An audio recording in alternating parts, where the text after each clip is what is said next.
Greetings, everyone, and welcome. It is March the 31st, and I am confident that today we have seen 5 giant epic failures of justice over the last couple of days in regard to the American leadership, and specifically Donald Trump and the way he is handling not only Russia, but Greenland and tariffs, and the list goes on and on. So thank you for being here. Thank you for sharing. You can see by the thumbnail title, Trump believes we are back, baby. And you can see there Vladimir Putin chatting with Xi. This is in my imagination. This is easier than I expected. And Xi saying, yeah, I agree. Ladies and gentlemen, I'm going to ask you to share this video, leave a comment, a like, but specifically in the comment, do you agree with what I'm going to call out with video proof over the next 10 minutes or so? 5 giant fails. It's just not how to do business. And it's not definitely how to handle foreign policy. Thank you for all that you do. Let's jump right in. The first one we're going to talk about is Greenland. Greenland has been a disaster for weeks and weeks and weeks. On the right, you can see the newly appointed Prime Minister of Greenland making a direct statement. I played the video of Denmark yesterday, I believe. Today, the Prime Minister of Greenland saying, let me be clear. The United States will not get Greenland. We do not belong to anyone else. We decide our own future. Directly from the newly appointed Prime Minister of Greenland. So kudos to you. So you have this huge, the most powerful nation on the world trying to strong arm, be the strong man coming into Greenland. And just with this small of a population, backed by Denmark, the European Union, bold statements are coming back. Vance yesterday leaving, or Friday, leaving with his tail between his legs, basically is what we saw after 3 hours. Complete disaster, complete debacle. And unfortunately, this is our friend and our ally, and we have already agreements in place. All we have to do is be open, but that is not what is happening. That is huge mistake number 1. Huge mistake number 2. The throwing around of these tariffs. I mean, and I won't even go into them, guys. It's ridiculous. The way they're thrown out, recanted, thrown out, recanted. We're going to tariff Europe. We're going to tariff this. Maybe we'll tariff Russia. No, I don't want to tariff Russia. We're going to tariff every nation on the planet. I mean, what kind of leadership is that? U.S. international sanctions for the first time in 10 years. Let me tell you what you have accomplished, President Donald J. Trump. China, Japan, and South Korea have resumed talks on creating a free trade area amid Trump's policies, and they agree to coordinate their response to the American tariffs. Now, we already know that the European Union will react immediately and strongly to tariffs. We know that Canada will, and now we have Southeast Asia, China, Japan, and South Korea. We are talking about powerhouses of economy and technology. 2 of those nations are our very dear friends, Japan and South Korea, going to work together. Ladies and gentlemen, this is actually strengthening the Chinese position. That is huge mistake number 2. Huge mistake number 3, Trump on the airplane. Holy moly, ladies and gentlemen. You talk about not negotiating in honesty and being fair. We're talking about a flip-flop that happens nonstop.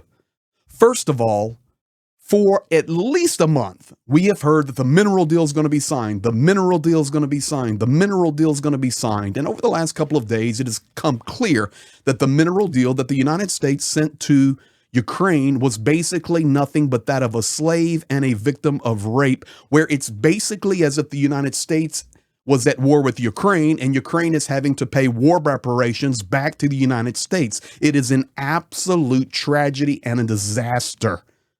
Absolute disaster.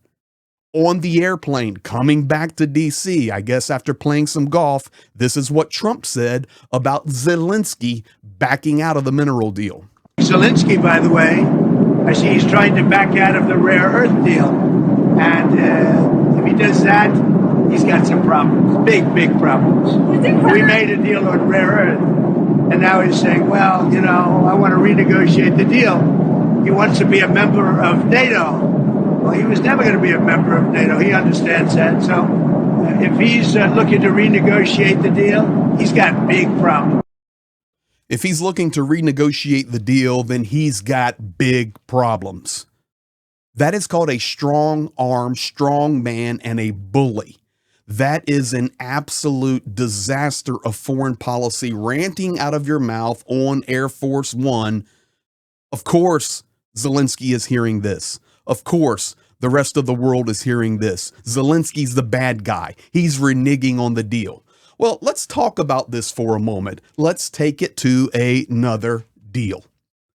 It was President Donald Trump that called NBC reporter and tried to negotiate or to make some direct statements to Vladimir Putin through a third-party reporter, not even having the cojones to get on video himself. He was talking about how we would have to put tariffs on Russia. I really don't want to do that, but I will tariff them if we don't get peace and come to the table.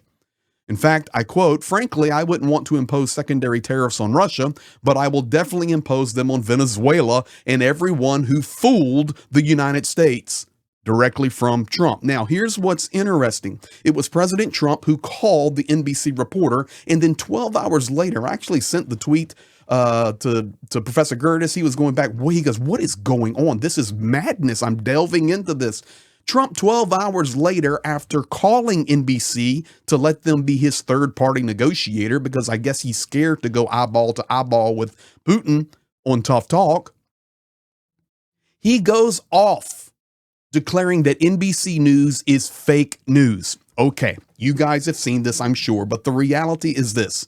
The very organization that you use to make a direct statement to Vladimir Putin, 12 hours later, you then call them fake news and how evil they are and how much they're against you. So it's bipolar activity. It is another huge mistake. Here's the video, Donald Trump talking about Russia. Talking about Putin, I don't think he's going to go back in this world. I've known him for a long time. We've always gotten along well, despite the Russia hoax. It's a hoax created by Clinton and Schiff and all of these lunatics. And I certainly wouldn't want to put secondary tariffs on Russia, but if they were put on, it would not be very good for them. Oh, if it was put on them, it would not be very good for them. Oh, if Zelensky backs out, that's bad, bad, bad, bad. The reality is, this behavior is unbelievable. We're back to the same Kremlin talking points. Ladies and gentlemen, the Solovyov, Putin, Lavrov, Peskov, Zarubin, that everything is Russian hoax, hoax, hoax. Oh, that's Clinton. That's Schiff. It's just Russia. Hoax, hoax, hoax. Sir, have you seen what they've done to Ukraine? Have you seen what they've done to the rest of the world? Have you seen what they've done in Africa? Have you seen what they've done throughout Europe? What is the hoax, hoax, hoax? You have completely bought in to the Russian propaganda. It takes us right back to the same narrative. I believe Putin. I believe him. And I don't want to put tariffs on. So let me explain what that means. He doesn't believe Zelensky. He doesn't stand for Ukraine. He doesn't stand for justice. He stands only for the transactional deal. Huge mistake. Huge mistake number 4 coming in. Kirill Dmitriev. You may not know who this is, but this is Putin's appointed Russian wealth fund manager. He came out today with direct statements stating this.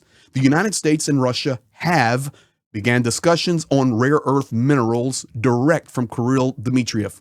Rare earth metals are an important area for cooperation between Russia and the United States. Some American companies have already expressed interest in participating in joint projects. We are aware that Trump said that Zelensky would regret it if he wanted to abandon the deal on critical minerals between the USA and Ukraine. Ladies and gentlemen, here's what you have. You have the Trump administration screaming about Zelensky not signing a minerals deal, and it's going to be bad, bad, bad for them. At the same time, negotiating with the aggressor nation, he's negotiating, the United States negotiating with Ukraine and Russia at the same time. How evil. What a huge mistake. Huge disaster. What do you think? You think it's a disaster? I do. Do you think it's injustice? I do. Negotiating to line the pockets of the invading nation who is wiping out Ukraine, and it's happening right in front of our faces. Absolute disaster. Huge mistake. Finally, Lavrov coming out today and saying nothing is our fault. The United Nations specifically states take no orders from governments. I have this video clip. I want you to hear this because this is important to understand when you begin to talk about the negotiations between Russia and the United States. Listen to this. The UN Charter states take no orders from governments, stay neutral, and focus solely on fulfilling the Charter's goals. At Auschwitz's 80th liberation anniversary, he didn't mention the Red Army once, despite the day honoring their feat. Sadly, this trend continues. Speaking about Guterres, not mentioning the greatness of the Russian Red Army and the victory in World War II, but what is important to hear is at the beginning of that statement, listen to no governments. This is their viewpoint. This is how they will take charters, they will take agreements, and they will manipulate them for their purposes. Oh, it gets worse than that. Here, Lavrov calling out the West, NATO, and Europe. And listen to this. You talking about the pot calling the kettle black. Listen to this statement. Huge mistakes made today. Good stuff happening for Russia and China. Not a good day. The West's traditional stance is to weaken rivals. Europeans dominated for 500 years, mainly because they sought to conquer land and subjugate people. All human tragedies up to and including World War II were essentially unleashed by Europeans, from colonialism and slavery to the Turkish War, World Wars I and II. These were attempts by leading European powers to suppress rivals. Competition isn't new. People and nations always compete. What's notable is how they suppressed competitors. Europe's situation is troubling. These instincts are deeply rooted in today's European society, especially in the elites. They are prevalent in those currently in power across most EU and NATO countries. Though opposition is growing aware of the unacceptability of such actions and policies, the ruling class's instincts in Europe are now clearly visible. They're trying to prop up Zelensky's regime, much like in Hitler's era. It's happening under Nazi-like flags with SS-style symbols, death's head divisions, and so on. And yes, at the end of that video, you could hear the bells ringing as he was being recorded there near the Orthodox Church. Now, here's what's so interesting. First of all, he speaks about conquering and putting nations under control. That's what Europe does. That's what the West does. They've done it for 500 years. I think that's what Russia is doing, has done, and will continue to do until they are defeated. He then lumps in Europe, Western nations, and NATO. That is how they make a direct statement against the United States without saying the United States. And he closes out the argument that it is those people, the West, the Europeans, the NATO, which includes the United States at this point, propping up the evil neo-Nazi Zelensky regime running around with their SS flags, basically propping him up like Hitler. And Donald Trump today on the airplane said, I believe in Putin. I believe him. And the Russian hoax. Nothing but propaganda from Schiff and Clinton and all of you people that are afraid of Russia. Well, what is really happening? This right here. As he thinks we are back, baby, we're seeing 5 giant fails today. Putin, I'm sure, saying this is easier than I expected. And old Xi Jinping agreed. Rocket Boy on the way. Kim Jong-un saying, hey, fellas, don't leave me out. I want to be a part of this party. And oh, by the way, we are on the edge of seeing a 6th epic fail in how Iran is handled. And we will be talking about that because all of this is connected. Thank you for being here. Thank you for all that you do. We appreciate everybody. We're trying right now to get and grow continually because we're sharing the truth the best we can. Thanks to our mods, to our team, to the subscribers, those that are in our lives, those that are members, all of that. We appreciate you. Thank you for sharing this. Help us grow. We're pushing now for 50,000 subs on YouTube, and it happens because of you. Appreciate you all. Be blessed. We'll be back later.